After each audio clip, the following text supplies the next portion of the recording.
Before we get into the soil itself, take a moment to subscribe to Evergreen Garden, leave a comment with the type of soil you're working with, and share this video with another gardener who's struggling with tired ground, because what you're about to learn is one of the most reliable ways to bring dead soil back to life without expensive inputs or complicated systems.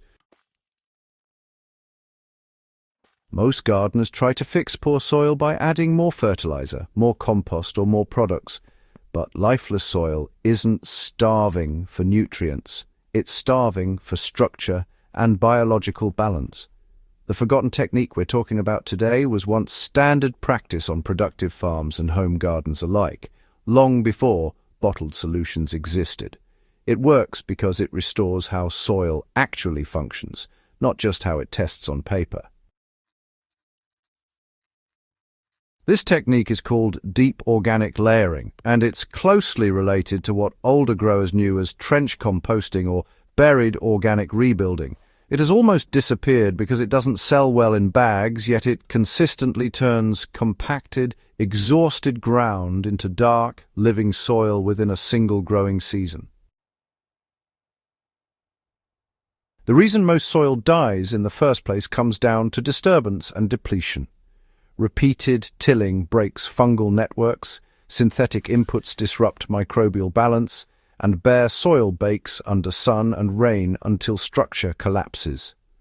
When soil loses its internal architecture, water runs off instead of soaking in, roots struggle to breathe, and beneficial organisms disappear. Deep organic layering reverses all of that by rebuilding the soil from the inside out. So what makes this technique different from surface composting is, well, where the organic matter goes and how it's layered. Instead of feeding only the top inch of soil, you're creating a slow-release food source deeper down where roots, worms, fungi, and microbes can really get to work rebuilding permanent structure. This is how those old gardens, stayed fertile for decades without constant inputs. The process begins by opening the soil, not turning it to dust. You dig a trench or a wide planting strip about 12 to 18 inches deep, depending on your soil condition. In extremely compacted clay, even 10 inches will make a noticeable difference. The key is not to pulverize the soil, but to lift it and create space. Set the removed soil aside because it will go back in layers. At the bottom of this trench, you place coarse organic material. This can be chopped sticks, dried corn stalks, sunflower stems, or rough garden waste. The purpose here is drainage and airflow. A layer about 4 inches thick is enough. This bottom layer acts like a sponge and prevents waterlogging while creating tunnels that soil organisms move through. Above that goes a nitrogen-rich layer. This is where green plant matter, kitchen scraps, fresh weeds without seeds, or animal manure comes in. If you're using manure, mix 1 part manure with 2 parts chopped plant material to avoid compaction and overheating. This layer should also be about 4 inches deep. This is the engine that drives microbial activity and feeds the breakdown process below the root zone. Next comes carbon-rich material, which balances everything out. Dry leaves, straw, shredded cardboard, or old haywork, well here. Aim for a thickness similar to the nitrogen layer. The balance between green and brown materials matters because it controls decomposition speed.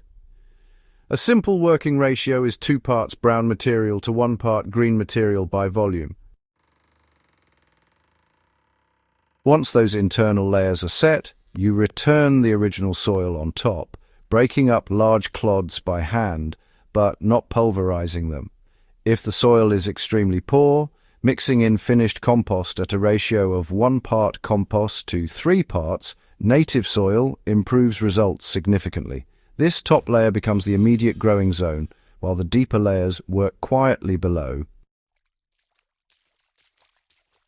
Watering after construction is absolutely critical. The soil should be thoroughly soaked so that moisture reaches the bottom layers. This, activates microbial life and helps prevent air pockets. Over the next several weeks, the soil will settle as decomposition begins, and well, this settling is both normal and beneficial. What happens next is really where the real transformation occurs. As organic matter breaks down underground, fungi start to colonize the layers, connecting plant roots to nutrients far beyond their immediate reach. Worms move in, pulling organic material upward and leaving behind stable aggregates. These aggregates, you see, improve water retention, aeration, and root penetration in a way that surface compost alone simply cannot. Within 1 to 2 months, plants grown over these rebuilt beds will show deeper root systems and, well, improved drought tolerance. Leaf color becomes more stable, growth evens out, and nutrient deficiencies decline without any additional feeding. This is because nutrients are being released slowly exactly where the roots need them. This technique, it's just brilliant, really. It works exceptionally well for vegetables like tomatoes, peppers, squash, and brassicas. You know, for perennial beds, it creates a long-term foundation that feeds plants for years. And in raised beds, well, the same layering can be done at a reduced depth, even as shallow as 8 inches, with excellent results. Quite remarkable, isn't it? Maintenance is, well, actually pretty simple. Each season, you just need to protect the rebuilt soil by keeping it covered. Mulch with straw, leaves, or grass clippings, and make sure it's at least 2 inches thick. Try to avoid deep tilling. Instead, let roots, worms, and fungi do the hard work for you. If you think it's needed, a thin compost top-up once a year is honestly more than enough. The biggest mistake gardeners make is, expecting instant visual results in the first week. But this is a biological rebuild, not a chemical fix. The soil improves quietly, and then suddenly everything just grows better all at once. Those who stick with it, well, they rarely go back to conventional methods. This forgotten soil technique doesn't just grow plants, it restores resilience too. It reduces watering needs, cuts fertilizer use, and creates soil that actually improves every season instead of degrading. It works in clay, sand, and even depleted garden beds simply because it follows how soil naturally wants to function.